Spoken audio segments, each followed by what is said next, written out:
Hey friends, well, I have had a hellish 48 hours, so I couldn't be more excited to just sit down at the after party. This is my kind of party, is a party that involves sitting, to be quite honest. So we're off to a great start. Thank you for tuning in. As a reminder, we're here Mondays and Wednesdays at 10 p.m. Make sure to subscribe. We love when you subscribe. It helps when you subscribe. So do that, please. Big show because lots of news is happening right now. The House has opened a rule to vote on the One Big Beautiful bill. And we have Mark Halperin standing by. I'm going to bring him in just a couple of moments to talk to us about that, to talk to us about CBS's big settlement. It's very similar to the ABC settlement that we saw not long ago over that now infamous discrepancy between a 60 Minutes segment and a Face the Nation segment regarding Kamala Harris, then Democratic presidential nominee Kamala Harris. So we are going to get into that. Mark and I are going to go over Big Beautiful Bill. We're going to go over CBS 60 Minutes. And then I'll talk a little bit about some of the Diddy trial. Megan covered it way better than I ever could. Maybe I'll do some like high level 30,000 foot thoughts on what's going on with Diddy. And we're going to start with the news about Leah Thomas. So let's go ahead and get into that. I'm going to put something up on the screen right here. This was pretty interesting. Just today, the University of Pennsylvania announced that it was going along with the Trump administration's request. They sort of struck a deal with the Department of Education that they now have to erase Leah Thomas's records, basically strike the records and apologize to the female athletes that were involved in all of this. So just reading here from the Fox News tear sheet, they say the U.S. Department of Education announced Tuesday that the University of Pennsylvania had agreed to a resolution with the Trump administration to keep biological male trans teens out of women's sports. So that applies to the future and is obviously very important. The department previously launched an investigation into UPenn on February 6th for Title IX violations. So just a couple of weeks after Donald Trump took office, take note of that. In the swimming program, trans athlete Leah Thomas competed for the women's team in the 2021-2022 season, but we all remember that, of course. And so these are some bullet points from Fox. They have to restore to female athletes all individual UPenn Division I swimming records, titles, or similar recognitions, which were misappropriated by male athletes. They have to issue a public statement to the university community stating that it will comply with Title IX. How demoralizing, by the way, if you're in the DEI department or if you're one of the Title IX bureaucrats at the University of Pennsylvania, and they have to post the statement in a prominent location on its main website and on each of its websites for women's athletics. Clearly, the Trump administration is making an example out of the University of Pennsylvania here. I have seen some commentary saying that this is just abject cruelty to do this to Leah Thomas and other athletes. But I think it's also really important to just take note of how the Trump administration did this, which, by the way, I shouldn't even say by the way, it is the entire topic here. It was a Title IX investigation. The University of Pennsylvania flagrantly violated Title IX. Now, conservatives, before the trans ideology craze took hold, had all kinds of problems with Title IX, and now conservatives have sort of found themselves on the side of the issue where they're defending Title IX because it's something that is intended to give a boost to female athletes. Everybody knows it was a victory of the women's liberation movement, of the feminist movement, and all of a sudden it was treated like garbage because it was the Obama administration started this with what's called the Dear Colleague letter. You don't need the whole history of this, but basically it's perfectly reasonable for the Trump administration to bring a Title IX investigation against the University of Pennsylvania. They are making a very clear example of the school. So because of obviously what happened with Leah Thomas, which you will remember, one of the reasons you could, I guess, imagine the Trump administration pursuing an investigation into Title IX here is that people had to be in changing rooms with Leah Thomas. And go look up Paula Scanlon if you're not familiar with her. These are stories that got completely glossed over by the media for a really long time. The media was not covering this story accurately at the time. The media has gotten slightly better on coverage of this since realizing that the country was in such a dramatically different place than like the 10 interns from Penn and Oberlin and wherever the hell else, and that it was creating a huge trust gap, and that, hey, actually even some of our leftist friends looking around are like, not everybody's on board with this. It's so different from what I heard in my human resources meeting when everybody told me this was a matter of life and death. Guess not. So it's 2025, and the Trump administration is just completely humiliating the University of Pennsylvania, making them post their statement in a very public place and take the recognition away from people like Leah Thomas. Last point on that, it is not cruel to take away Leah Thomas's medals. It is cruel to have ever allowed Leah Thomas and other athletes to take recognition away from young women, to take scholarships away from young women. The left often likes to apply a class lens to absolutely everything. Well, a lot of needy women lost out on scholarships for half a decade because they were being beat in tournaments and all that sort of stuff by male athletes who were identifying as women. So it's one of those moments where you're frustrated because we can put Keith Olbermann up on the screen. He had a reaction where he said, wanted to congratulate Whiny Gaines on now being able to say she finished tied for fourth, not tied for fifth in the Leah Thomas race, and then tagged at Riley Gaines.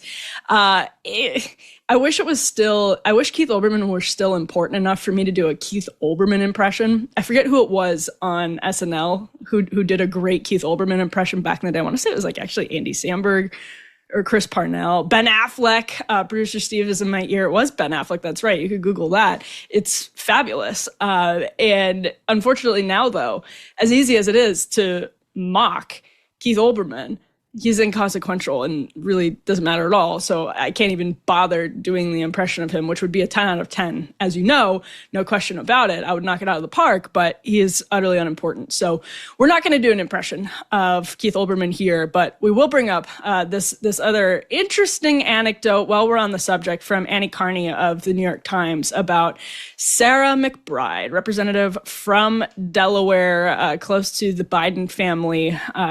This is a little report that Annie Carney put out, I think today, saying Sarah McBride, Democrat of Delaware, and the first openly transgender member of Congress, appears to be making some progress with Republican colleagues. On the floor just now, Representative Steve Womack, Republican of Arkansas, introduced her, according to the New York Times, at the microphone as the gentlelady from Delaware. This was only the second time all year that Republicans have referred to her. Again, this is the New York Times, as a woman on the floor in hearings and on the floor. Republicans have routinely referred to her as a man. And that's true. I think Nancy Mace has made a big deal of referring to Sarah McBride as a man. My advice to members of Congress, whether they're Republicans or Democrats, I would not isolate this just to Republicans. And by the way, I shouldn't be giving advice to members of Congress because that will just get me down a long rabbit hole of things that I would advise them to do differently. But first of all, you don't have to make an issue of this at all.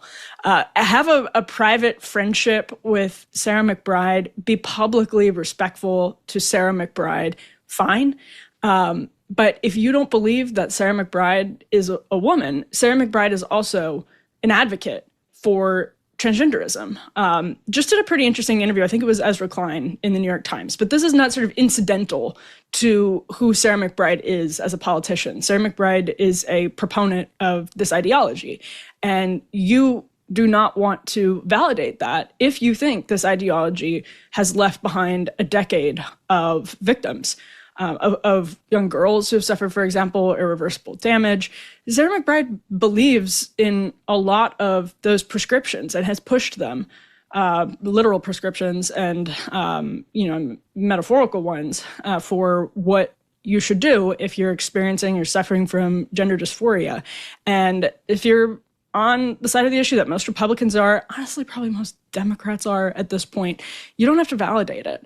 And validating it for a long time is what gave the issue, is what gave it so much power in our cultural landscape. So I wanted to touch on this because it's also easy, by the way, to swing back and end up being just completely cruel and awful and treating human beings as a meme. That is entirely possible, and nobody should be doing that. But our primary focus here should always be on the victims of this ideology who have ended up suffering much more than anyone ever needed to, because they were given horrific treatment, anti-treatment, essentially, that was being heralded as treatment itself. So wanted to touch on that. And now I'm excited to introduce our guest for tonight. That would be Mark Halperin. He's the editor-in-chief of Two Way. He's the host of Next Up with Mark Halperin on Megyn Kelly's MK Media. So this is a little meeting of the MK Media podcast, Mark. Thanks for being here. Bruh, great to be here. Thank you for including me. You are welcome, Mark. I'm really curious to get your take on the CBS settlement that was announced just within the last 24 hours. And before we get into the details of the settlement, let's reflect on the actual issue at hand, which was the editing of the Kamala Harris clip from Face the Nation versus what was played on 60 Minutes. We can go ahead here and roll S1. But it seems that Prime Minister Netanyahu is not listening. Well, Bill, the work that we have done has resulted in a number of movements in that region by Israel that were very much prompted by or a result of many things, including our advocacy for what needs to happen in the region. But it seems that Prime Minister Netanyahu is not listening. We are not going to stop pursuing what is necessary for the United States to be clear about where we stand on the need for this war to end. So, Mark, it's actually just that clip itself a reminder of why Kamala Harris was such a disastrous politician, period. I shouldn't say was. She's still a politician, of course. But CBS ended up getting a lawsuit. And I'm curious what you think about this, because the lawsuit, I was just reading through it today. It's kind of a ridiculous lawsuit. It refers to her as Kamala throughout the lawsuit. There's no question that what CBS did was A, standard practice, and B, deceptive in the media. And you know this because you were inside the big network media world for a long time. So CBS settles. They have a merger in process. Paramount has a merger in process with Skydance, which is owned by Larry Ellison's son or operated by Larry Ellison's son. Quite interesting. That'll be before the Trump administration. So give us your take. Why does CBS settle for $16 million, the same amount that ABC settled for in the George Stephanopoulos case, which was much more serious? Because they're craven, gutless, and part of establishment media that has no legs to stand on because of their professional failure. Ironically, this was not a professional failure. This is business as usual. CBS is correct when they say this is what happens. People might find it unfortunate, but the New York Times does it. The Free Beacon does it. You do an interview and you run parts of the interview that aren't necessarily lined up with the exact question. I can understand why civilians, regular non-pros would find that offensive. But it's what happens. It's how news magazine pieces get edited. Ironically, CBS, like the New York Times and everybody else, were part of the Hunter Biden cover-up, were part of the Joe Biden cover-up, so they have no leg to stand on. It'd be like a bunch of doctors killing a bunch of their patients through professional negligence. And then people say, well, doctor, can you help me with something? And the doctor's like, well, I can't help you because I'm professionally negligent, but I won't admit it.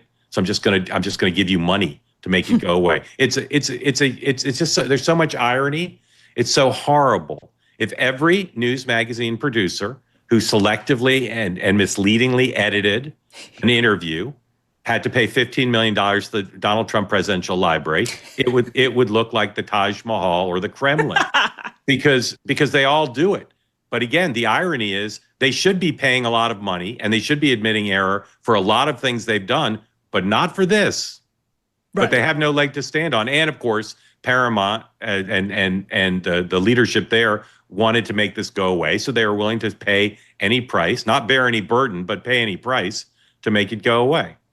Right. They want their merger to go through, and they Yeah. want to have a good working relationship with the Trump administration. And it occurs to me, having this conversation, Mark, actually, that you might be able to offer the audience some insight into how unfortunate the level of editorial control that is in the hands of so few people at a major corporation, like, for example, Paramount, CBS, is, because you have people who are looking at the cuts of those interviews that are going to go on a major show like Face the Nation or 60 Minutes, that actually, if they want to, can exercise pretty like granular level control over what goes out. You know this better than I do. So maybe you could just offer us like actually some insight into how that sausage gets made when a big interview like that hits the airwaves. Well, first of all, they're crashing. And what you saw was the clip that was done by one show, not by 60 Minutes.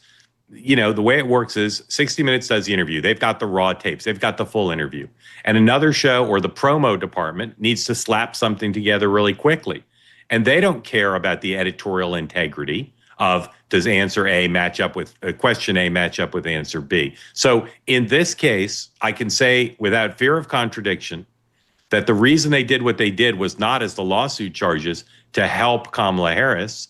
They did it because that's the way they make the sausage. They want the thing to be linear. They want it to be compact and good storytelling. Now, again, I'll say CBS News, like everybody else in the liberal media, does lots of things to hurt Donald Trump and help Kamala Harris during this campaign. This was not one of them. But they're so weak because they're so unable to defend their normal shoddy practices that do represent bias, that they had to pay the money because, and this is the dirtiest little secret of all, they didn't want to go through discovery. Because if the Trump lawyers got a hold of all the communications done by CBS and 60 Minutes during this process, then there'd be trouble. Then there'd be trouble for CBS. And that was the same thing in my understanding, is that was very likely the same thing in the ABC case with George Stephanopoulos, which I think was much more of a significant challenge legally than this one was. I mean, he actually got a materially incorrect, he broadcast a materially incorrect statement about the president. And I think they were probably terrified of discovery too, Mark. 100%. Can you imagine the texts and emails that George Stephanopoulos have sent in the context of that period to his friends Paul Begala and James Carville, who he's been communicating with for 40 years since they worked together in the Clinton campaign? Like, that would be hideous. So yeah, that's part of the settlement. Part of the settlement was they want the merger to go through. Part of the settlement is they don't want discovery, I'm sure. And part of it is, again, as deluded and in denial as they are about their actual transgressions, they know that they don't have a leg to stand on because they have been biased in so many other cases. I'll say again, ironically, this was not one of them. This is such a good point. Let's put this Dave Iskoff, this is F5 post up on the screen.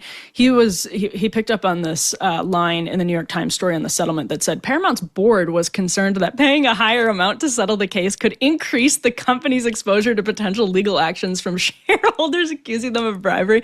Mark, this is delicious. I'm sorry. I mean, it is such a, we have to be able to laugh at it because it's a very funny statement on how pathetic the media has become in this country. But yes, they have a pending merger in front of the Trump administration. Mark Zuckerberg recently started pouring a bunch of money into the Trump inaugural coffers after he beat Kamala Harris.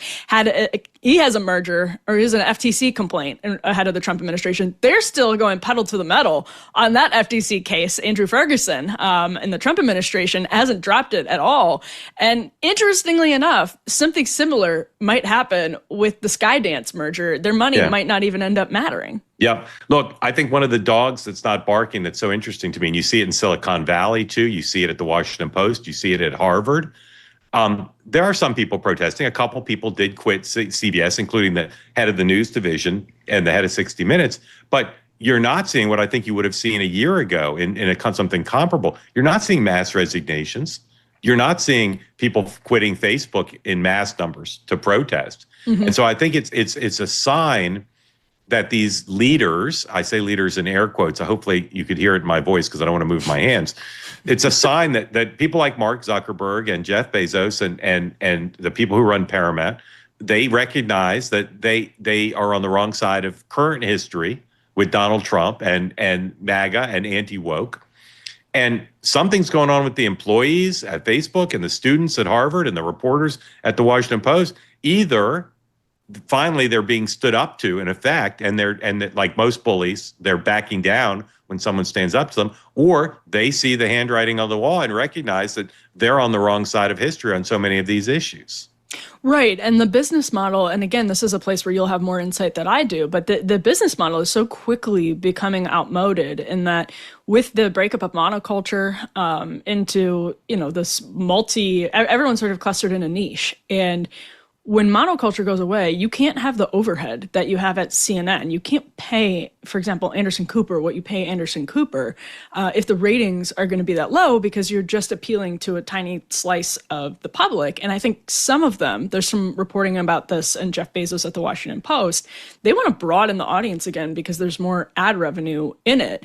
And yet, I don't know, Mark, if this allows them to really rebuild trust with the people that I don't know that they can repair that trust at this point, I guess is what I'm trying to say, when there's so much competition. Yeah, I mean, first of all, I'd say it's from monoculture to Emily culture, right? That's the transition we're in now. Michael Jordan, the NBA player, he was a Democrat, but he didn't endorse Democratic politicians.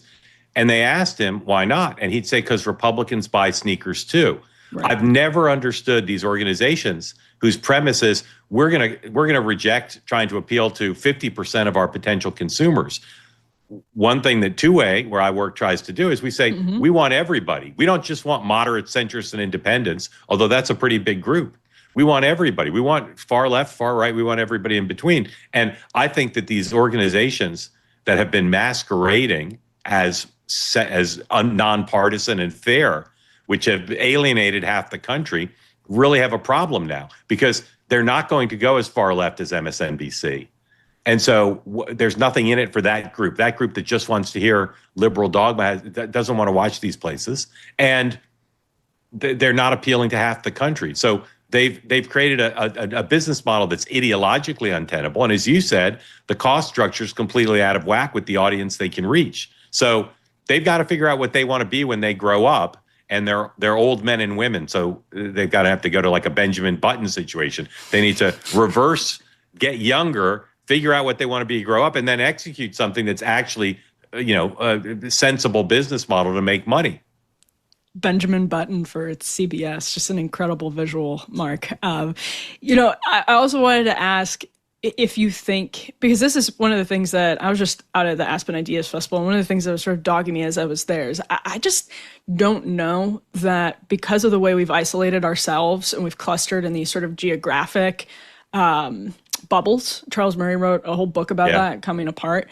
I don't know that many of these people, many of whom you've known over the years, are actually capable of knowing what constitutes bias and what doesn't. And that's an interesting thing with the Kamala Harris interview. As you've mentioned, it's not on the level of the Hunter Biden laptop. It's not the same thing at all. I do think one of the versions of it made her sound slightly less stupid.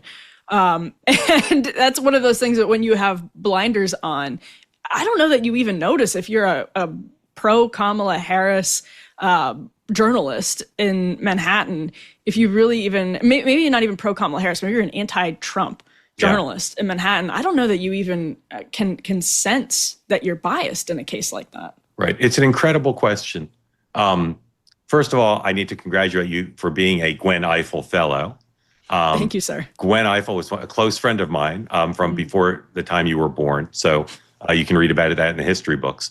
I look forward to your history book, Mark. So here's the thing. Like, I've seen liberal media bias in the media from the time I started working at ABC News in 1988. It was just so obvious, and I could give 1,000 examples. And I would say to my colleagues, you may not see the liberal media bias. I don't know how you don't, but maybe you don't. But you should know that half the country not only sees it, but they think it's extraordinarily unfair and in some cases determinative in who wins political fights and elections. Now, we get to the cover-up of the attempted cover-up, because it didn't work, because everybody saw it, of Biden's cognitive decline. I have said that the biggest scandal I know of in American media history was the press's denial and attempts to help Kamala Harris, first Joe Biden and then Kamala Harris. I think that's the biggest scandal in American media history, except now I think what the bigger scandal is, now that everybody knows what happened and everybody acknowledges what happened, who has eyes and ears, they're still not acknowledging it. They're still saying it was all the fault of 5 people in the White House who engaged in a cover-up so crafty that we couldn't see what was happening on C-SPAN, illustrating his obvious cognitive decline. And so now you say, how could they not see it? I really don't know. And these are people I've worked with for decades. I really don't know if they don't see it at this point. The same with the Hunter Biden laptop. And saying, 51 intelligence officers said this was a Russian, how the hallmarks of a Russian operation. Like, Joe Biden knew when his own team was putting that out that the laptop was real. The president of the United States knew. That seems like an enormous scandal. And yet, have you ever read anything in the mainstream press that is what I call the dominant media? Have you ever read anything about that point? That his top advisors were orchestrating a phony story to try to head off coverage before the election. He knew it was a phony story, and he said nothing. And we now know the FBI had the laptop for months. Yeah. But forget that. He knew it was real. He also knew that his son did business in China, and he said in the debate his son didn't. Donald Trump lies all the time. There's plenty to cover about Donald Trump, but the press covers all that. They don't cover any of this. And so I say again, I really don't know if my colleagues who claim they don't see liberal bias, I really don't know what they actually think. It's very hard to understand because I was 22 when I started, and the third day on the job, I was like, this is nutso cuckoo. Mark, I defy you to name a single time that Donald Trump has lied. I've never heard of this. That can't be right. Well, I mean, saying the election was stolen is a pretty big one because it's undermined faith in our democracy. But Barack Obama said, if you like your doctor, you can keep your doctor. That seems pretty bad, too. Quote unquote faith in our democracy, all of these minor issues. No, I'm of course kidding, because it's a great point that it's a lot of times it's about selection bias, what's called selection bias, and what you choose to cover, what you don't choose to cover. I want to put this element, this is F6 on the screen. The South Park creators are a little bit upset. They say about the settlement, this merger is a shit show and it's fucking up South Park. We're at the studio working on new episodes and we hope the fans get to see them somehow. And this, I think, kind of brings up a bigger business question too, Mark. I've never been a part of a media company that also has all of these other properties and is part of such a massive corporation. I'm sure this is affecting, I'm sure resentment over the politics of this is affecting Paramount's other businesses right now too. I mean, I think to some extent, but I'll say it's testament to the changed environment that the South Park guys, of course, they'll pop off, but you don't hear, I haven't heard yet very many other people. You see blind quotes from some people at CBS, but they're not quitting en masse, even though what their parent company did was an outrage. I'll also say I've worked at Disney, at ABC News, owned by Disney. I worked at NBC, owned by Comcast. I don't actually believe there's very much interference by the parent company normally. Now, there was in this case, but normally I don't think there is, at least as I experienced it, I don't think there's much interference. What they do is they leave the news organizations alone to be biased. Right. Because everyone thinks the same way. There's no real threat to them because they're hiring people who come from the same schools and all of that. Mark, stick around. We're going to talk about alligator Alcatraz and the one big beautiful bill in just a moment. But first, this month, Tax Network USA proudly celebrates our nation's birthday, honoring freedom, resilience, and financial independence. To mark the occasion, they're offering great deal here, 10% off all services through July 4th. That's coming up. If you're dealing with back taxes or missed the April 15th deadline, don't wait. The IRS is rapidly stepping up enforcement. Penalties can add up quickly, up to 5% per month, maxing out at 25% of your total tax bill just for not filing. And that is, of course, on top of what you already owe the IRS. But there's good news. Tax Network USA can still help turn things around, whether you're self-employed, run a business, or your books are a complete mess. Once again, that is relatable. Their team knows how to cut through the chaos and find solutions that work. Your consultation is always free, and getting ahead of the problem now could help you avoid harsh penalties, wage garnishments, or surprise bank levies. So take the first step. Call 800-958-1000 or visit tnusa.com. And don't forget, you'll get 10% off all services through July 4th as part of their celebration of our nation's birthday. Regain control of your finances with expert help from Tax Network USA. Once again, we are joined by Mark Halperin. He's the editor-in-chief of Two Way and host of Next Up with Mark Halperin on Megyn Kelly's MK Media. So, Mark, let's take a look at this interesting video, one of many videos that Nancy Mace decided to post today. Obviously, Republican Congresswoman from South Carolina. Everyone's flights were canceled. My flight was canceled yesterday. I had 2 delayed flights, 1 canceled flight. Members of Congress were rushing up to get here, Democrats and Republicans, to vote on the one big beautiful bill, to vote it up or to vote it down. Nancy Mace seems to have rented a luxury Sprinter van, gone to Waffle House, stopped at Wawa. Let's take a look here at us too. Oh wait, is she on it? Made it. What time is it? 9 o'clock? 8:45? 8:52. We made it an hour to go to the vote. So she stepped out there in her jammies and posted another compilation of the entire trip. I just want to say, Nancy Mace, you should maybe leash your dog. That's just an idea. But Mark, she seems to have made it. On the other side, Hakeem Jeffries was posing with his baseball bat. This is an incredible picture. I don't know if you saw it. Look at him go. There he is. America's minority leader, also America's sweetheart, Hakeem Jeffries, posing with his baseball bat. He's ready to do battle over the one big, beautiful bill that looks right now like it's on course to pass. Republicans met with Donald Trump today. He seems to have persuaded them in the White House. Do you have thoughts, Mark, on how Republicans ended up getting to a yes ultimately after literally months of tug of war? Well, first of all, Nancy Mace is such a free spirit. She makes you look like Tag Romney.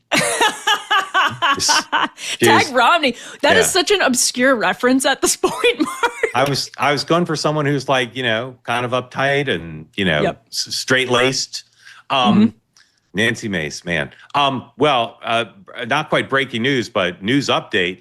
The bill's now in some trouble. So if you'd asked me an hour ago to give you my analysis of how the president got his way, I would say here's an incredible tale of perseverance, strategy, coordination, appeal to American highest values. But now it may go down. So now it's a different story.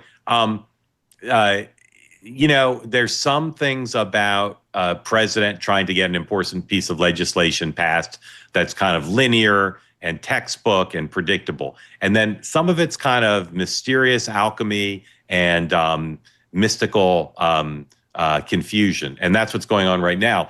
They're voting, not the final vote, but they're voting on the so-called rule, the question of it's kind of a procedural vote about whether to go forward. And last I looked at my phone a few minutes ago, they weren't getting there. There were already enough votes to kill it. Now, if they kill it, it's kind of like Freddy Krueger. It doesn't mean it's dead forever. It can still come back, but it's not on the glide path right now. And we'll have to see.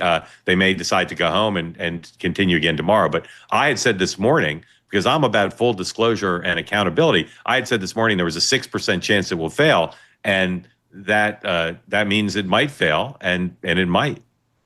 Yeah, right now from the New York Times, the Republican holdouts are ultra-conservatives, according to the Times, who are concerned that the Senate bill would add to ballooning federal deficits and did not do enough to cut spending. But one of those yet to vote is Representative David Vallejo of California, who has expressed deep reservations about voting for the Senate version of the bill because its cut to Medicaid are deeper than those passed by the House. Yes, and one of those who's already voted no is not a super conservative. He's one of the most moderate House Republicans, Brian Fitzpatrick of Pennsylvania, who is one of the, I think, 3 House Republicans who represents a district won by Kamala Harris.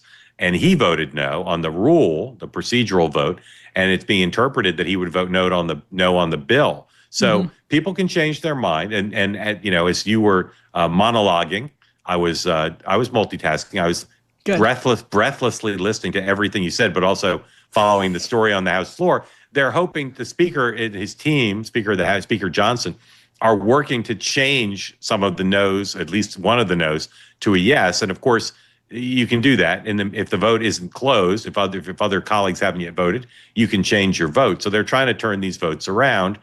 If they don't make it, again, it doesn't mean it's dead forever, but it probably means the bill won't pass until you and I get some sleep. Well, I'm not surprised by that at all, because it seemed like they were stopping short of extracting all of the concessions that they possibly could have, although they're on a really tight deadline here with the 4th of July coming up, and seem to have a good meeting with Trump. I mean, Tim Burchett came out of that meeting feeling really good. Jim Jordan. Yeah, those guys who might have been no's were yeses. I think Jordan is drifted away from rebel to conformist, but Burchett was a good pickup for them. Part of what's been surprising is, do you know Halperin's 7th rule of Washington? I'm sure you do, which is Congress never acts unless it absolutely has to, and sometimes not even then. And the so-called forcing mechanism, why are they forcing the House to vote? Why have they convinced almost all the House Republicans to vote now? It is the 4th of July holiday. That's not much of a forcing mechanism. The tax cuts don't expire till the end of the year. There's nothing else in here that must pass this week as opposed to in a couple weeks. So I've always, not always, but since it was clear that they were using this as the forcing mechanism, I was always a little skeptical that this would focus the minds of enough House Republicans to get it passed. And that skepticism should have allowed me this morning to say it was more than 6%. But at least I didn't say 0. I went with the Jim Carrey alternative. So you're saying there's a tiny chance, and there is a tiny chance, and that tiny chance has grown like a sea monkey in a swimming pool.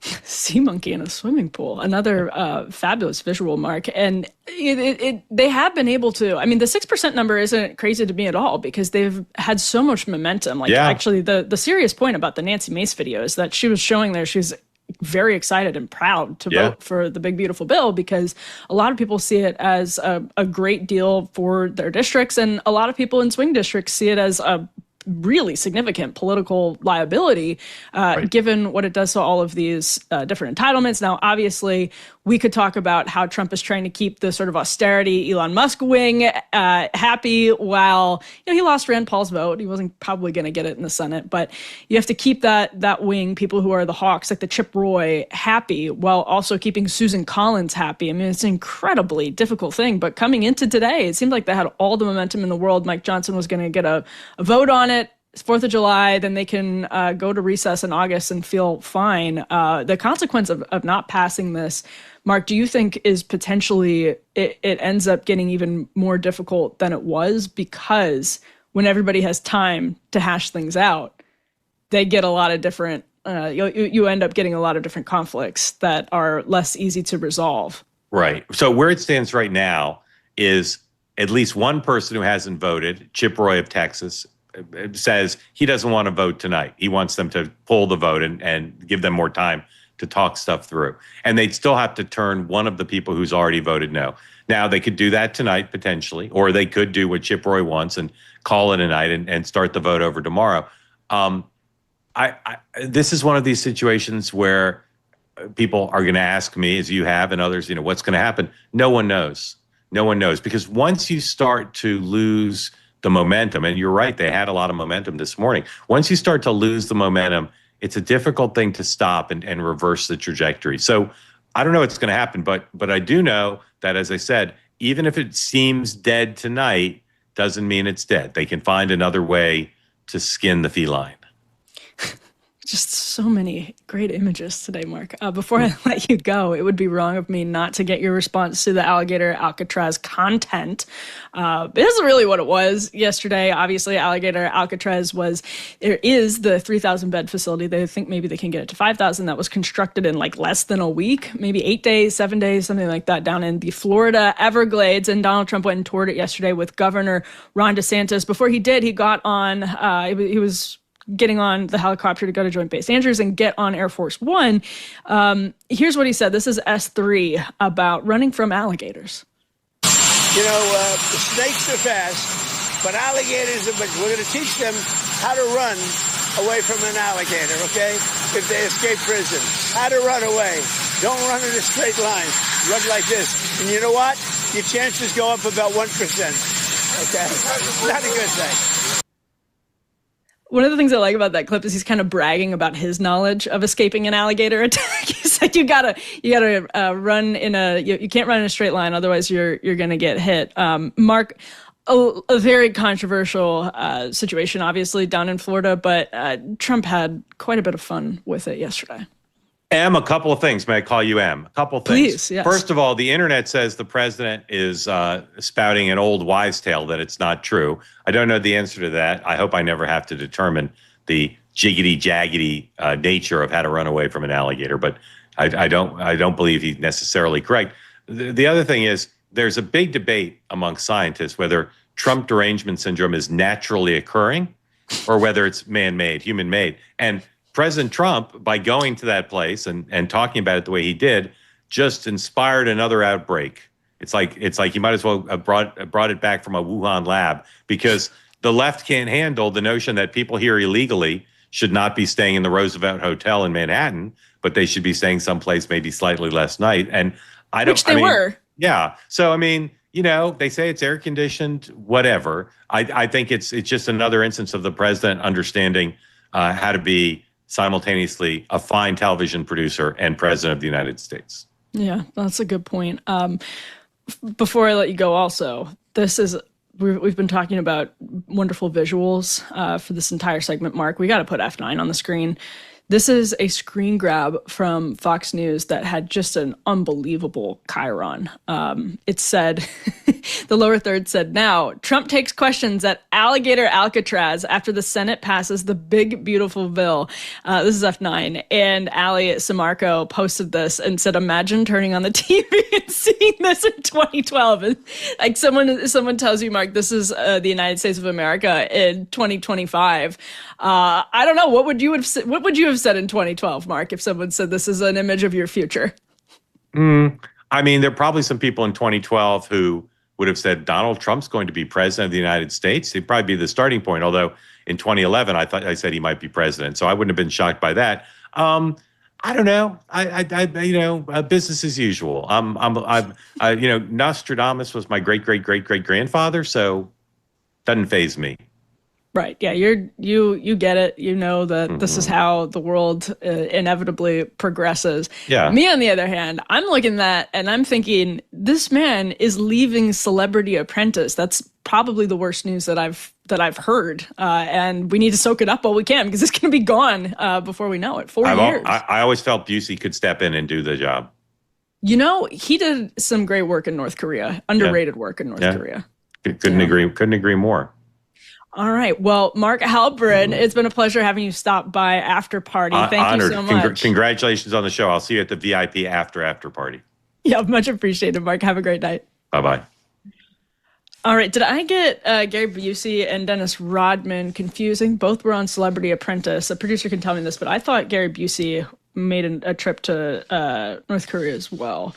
But I thought they both did. But anyway, we'll get a fact check on that, because the last thing I would want to do is pull the CBS here. But before we get into all of that, let me tell you a story about a guy named Leo Grillo. While on a road trip, Leo came across a Doberman. This dog was severely underweight and clearly in trouble. Leo rescued that Doberman and named him Delta. Sadly, Delta was just one of many animals that needed help, which inspired Leo to start Delta Rescue, the largest no-kill, care-for-life animal sanctuary in the world. They've rescued thousands of dogs, cats, and horses from the wilderness, and they provide their animals with shelter, love, safety, and a home. This dedication and everlasting love to animals is Leo's mission and legacy. Delta Rescue relies solely on contributions from people like us. And if you want caring for these animals to be part of your legacy, speak with your estate planner, because there are tax-saving estate plan benefits too. You can grow your estate while letting your love for animals live well into the future. Check out the estate planning tab on their website to learn more and speak with an advisor. We call a dog man's best friend for a reason. You can help those who need it most. So please visit deltarescue.org today to learn more. That's deltarescue.org.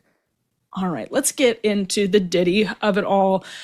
We actually have a clip from Meghan. If you missed Meghan's show, you never should miss Meghan's show. I want to make that very clear. But if you did, we do have a clip of Meghan reacting to the verdict, which I think came out either shortly before she went on air or right after she went on air today. And basically, like, the gist of it is that Diddy was found guilty on 2 counts, but those were 2 of the lesser counts. So he was found guilty of 2 counts of transportation to engage in prostitution, obviously still a serious crime, but nothing compared to the other 3 charges. So there were 5 charges. Those were the 2 he was found guilty of.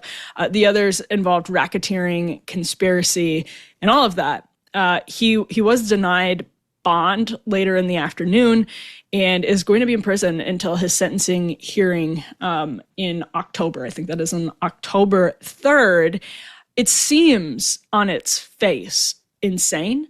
Let's go ahead and roll Meghan's initial reaction here.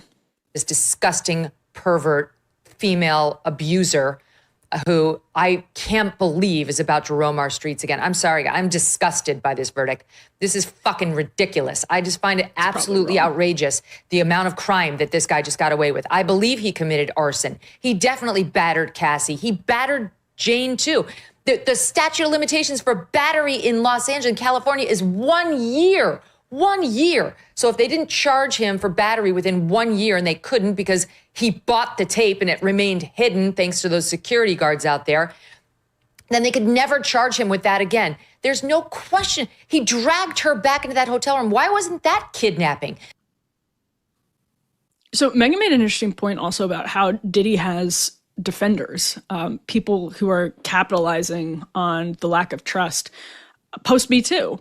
That has been that has surrounded allegations of abuse. Now, in Diddy's case, there is literally a video, the one that Meghan just referenced, of him beating Cassie Ventura. It is a heinous video. And there, I mean, the mountain of allegations against Diddy is very compelling, unlike a lot of the like single source stories from the Me Too era. But I think there's something very interesting there about people who are choosing to believe that Diddy is the victim. And this is something that we heard from the prosecution, which, by the way, fun fact, did you know James Comey's daughter is part of Maureen Comey, also prosecuted Jeffrey Epstein? We don't need to open that Pandora's box about the prosecution there, but just keep that in mind. The RICO charges, the racketeering charges, I think are going to be a huge flashpoint in the days ahead. You know, was this an over prosecution? Did it make it harder to get him, or was did the jury just see something different, like in the O.J. Simpson case, than a lot of the country did? I don't know, but what I do know is that there was, as TMZ puts it, a freak off outside of the court. Take a look at this video.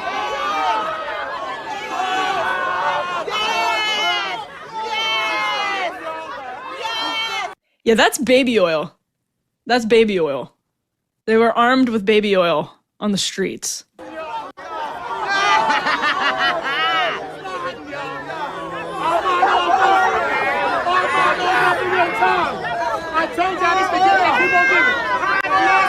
More oil? First there was more cowboy, now there's more oil. Okay, you get the point. They seem nice. It's in the Diddy case, truly, he could face, I think, 2 10-year sentences, and we'll see what happens. There are a bunch of other civil complaints against him, but this was what people were saying throughout the Me Too movement, that eventually, like, you have destroyed the trust in women that you said that you were trying to build up. And I'm not blaming the excesses of the Me Too era for what's happening here. I think in some measure, somebody who's as popular as Diddy has been around for so long, had this massive business empire. I think he would probably always have some people that are just not willing to concede. He looked guilty as hell. But I also think it's true that the sort of trust in allegations like these was just grossly eroded over the course of the Me Too movement. And that's a sad outcome. And it's something that, again, people were saying over and over again would happen. So here we are. Obviously, there was Brian Kohberger news. I'm just going to refer you to Megan on the Brian Kohberger news. I was listening to a bit of the TMZ coverage about how Kohberger's admission of guilt in this case, he's now pleading guilty to 4 counts of first-degree murder, his admissions were just so dry and banal. He was just saying, basically, I did it. In the most chilling and disgusting way. So the family is the family's reaction to that has to be incredibly. It reopens all of the wounds, and on the other hand, it feels like there's some semblance of justice, that you get an admission, and that there's some truth and honesty in it. You can see those kids on the screen in front of you. It's just such an awful story, but some closure coming to those families. So that is at least a positive thing. Now, something caught my attention that's, let's say it's a little bit more lighthearted. It's still pretty sad. That would be Charlize Theron going on Call Her Daddy. Charlize Theron is, I believe, 49 years old. And important to keep in mind, because I haven't seen it in much of the reaction to this Charlize Theron clip that's starting to go rather viral. She has 2 daughters. Here is what Charlize Theron decided to say. I mean, I can't even play the whole thing because it's so obscene, the teaser from Call Her Daddy, but here's a little bit of what she said.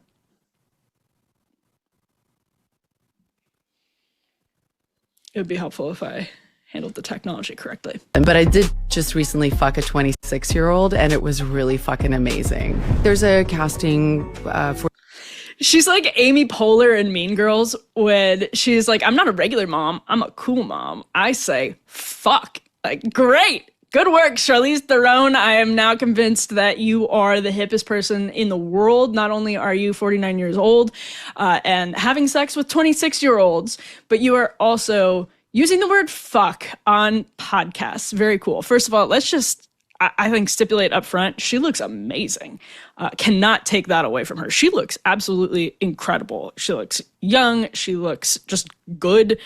Well done, Charlize Theron. I am not in any way surprised that 26-year-olds are jumping at the chance to, go on a date, maybe go see a movie with Charlize Theron. But this is in the broader context of her talking about why she wishes she would have slept around like this when she was, quote, in her 20s and 30s. And now that she's almost 50, she's just having this realization.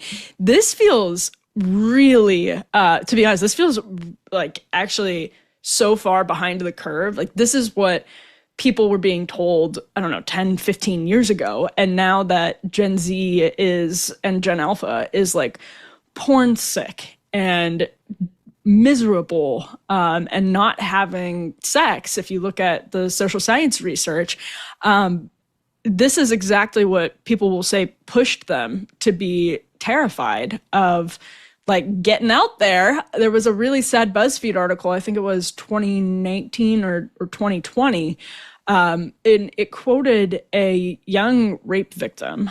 She was referred to anonymously as Virginia, if I'm remembering correctly. Well, she went to the University of Virginia. I forget what the name that they used for her was. But the BuzzFeed article, in that, she said, HBO, quote, did a number on me. And she looked back at shows like Girls. She looked back at Sex and the City and said, this idea that you should just sort of be libertine for your own sake, that it would be fulfilling to you, ended up being really harmful to her and putting her in a position, she felt, where she was ultimately the victim of rape. And, Charlize Theron is just talking about her own sexual exploits in a way that I think she thinks makes her seem kind of cool. And Alex Cooper is, of course, eating it up. But it's not at all the message. Well, first of all, it's not the message that women should hear. And second of all, like, I don't even need to say that. But second of all, it's not it's sort of one of those things that, like, the contradictions, heighten the cultural contradictions. If I, sound like 21st century Lenin, that has made people realize a lot of these sexual mores were immiserating, and a lot of what they were told by people the height of American culture was just like actually, and they were told this, by the way, from feminists who were saying they had women's best interests at heart. Similar, we can tie a bow on the whole program here, go back to the people who fought for Title IX, the women's movement. Some of them ended up, fighting what happened with the Obama administration reading gender identity into sex on the basis of sex in Title IX.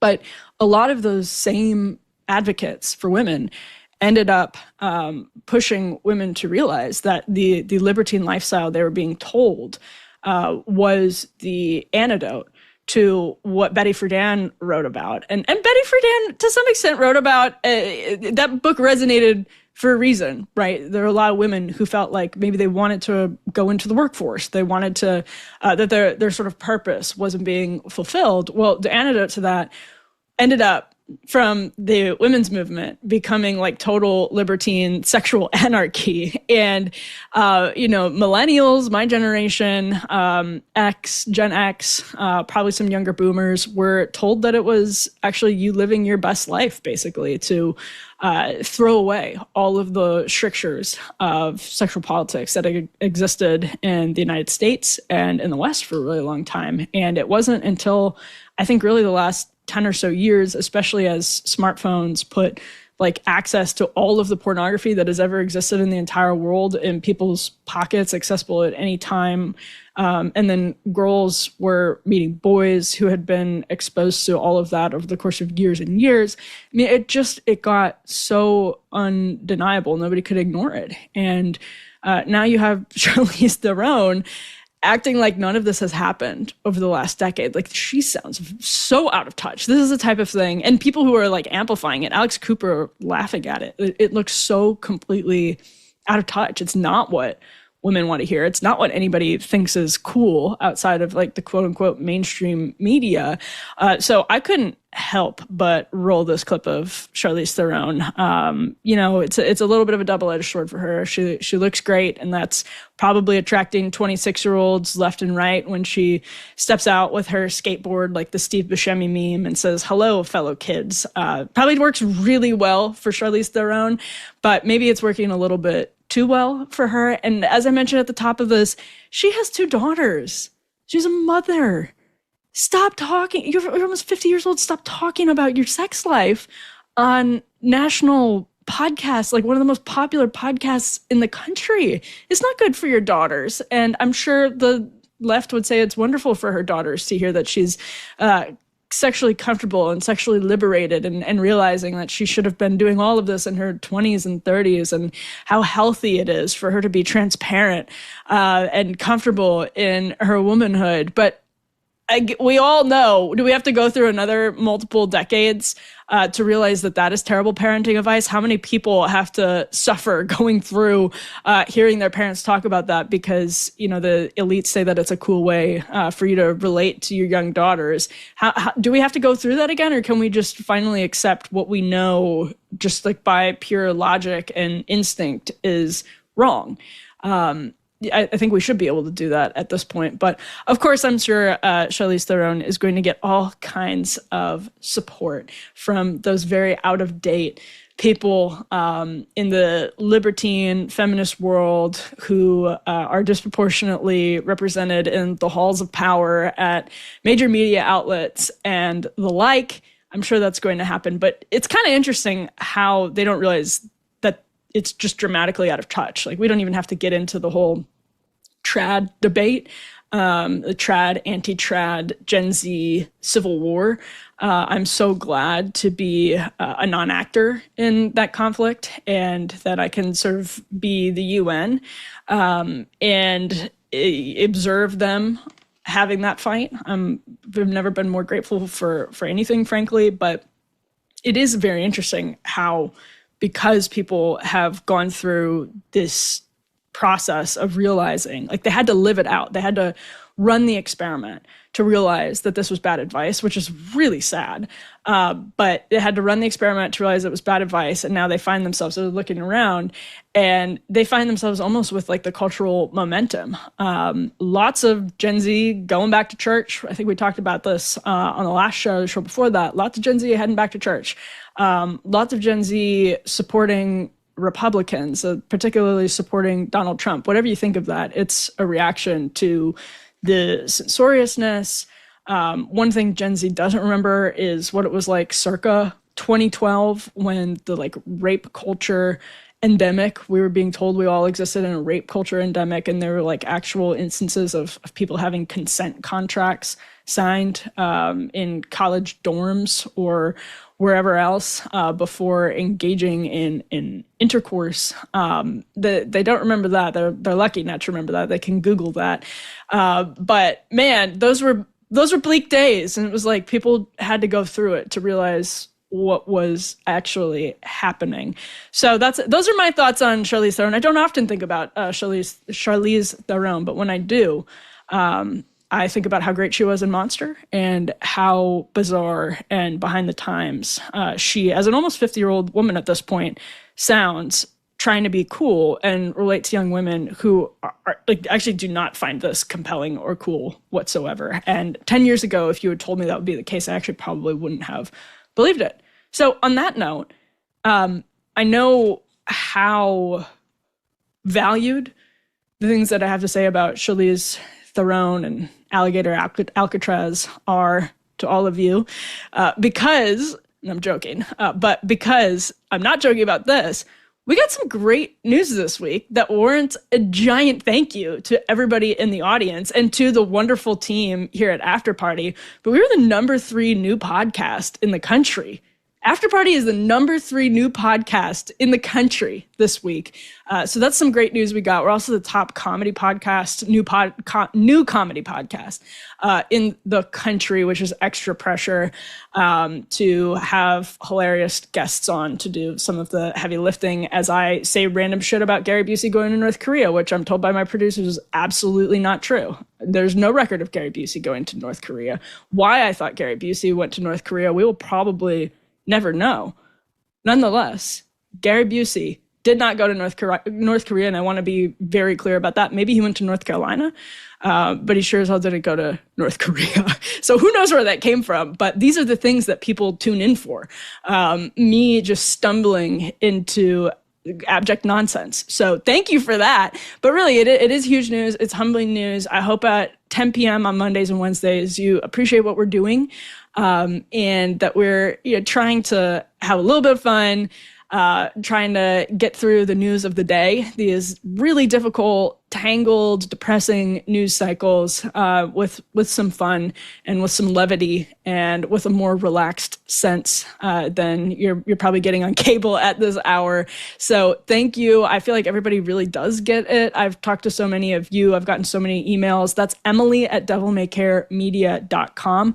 I think I've read every single one of them. I've replied to most of them, and it's been really gratifying to see. I do think a lot of you get what we're doing, and we're going to keep getting better. Don't worry about that. It's kind of funny to, I'm literally in my guest bedroom here. Our team set up an amazing studio in my guest bedroom, and I'm just talking into a tiny little camera that's here on my desk. And I will say that is one of the things I found most kind of challenging, is when it's just kind of you and the camera. It's fun to have a guest in that circumstance, but when it's you and the camera, and I've got my print out outline of the show, I've got my screen share, which I'm having a lot of fun with. Look for that to get even more fun. But it's very interesting to like be trying to have a party vibe when you're basically alone. But like I said at the beginning of the show, nothing screams party to me personally like sitting alone in a chair. And that is my ideal party, honestly. And talking to people over the internet, it's the best kind of party that I could ever ask for. It's much better than having to talk to people in person. No offense. And no offense to everybody who's sent me party invitations over the years that I have declined, because I would rather be sitting in a chair alone on the internet. But that's what we're here for at After Party. So on that note, thank you all for tuning in. I hope you have a great 4th of July, that everyone has a great 4th of July. What a wonderful time to reflect on the fact that you could even say that Gary Busey went to North Korea, that you live in a country where you have the freedom to mistakenly inform thousands of people that Gary Busey went to North Korea. That's a freedom that I won't be taking for granted at all this Friday. So thank you very much for tuning in. God bless you. Have a great 4th of July. And we will see you back here next Monday, 10 p.m. and next Wednesday, 10 p.m. I wish I could show you all the guest list for what's coming up because it is amazing. We're so excited. Subscribe. Stay tuned. We'll see you then.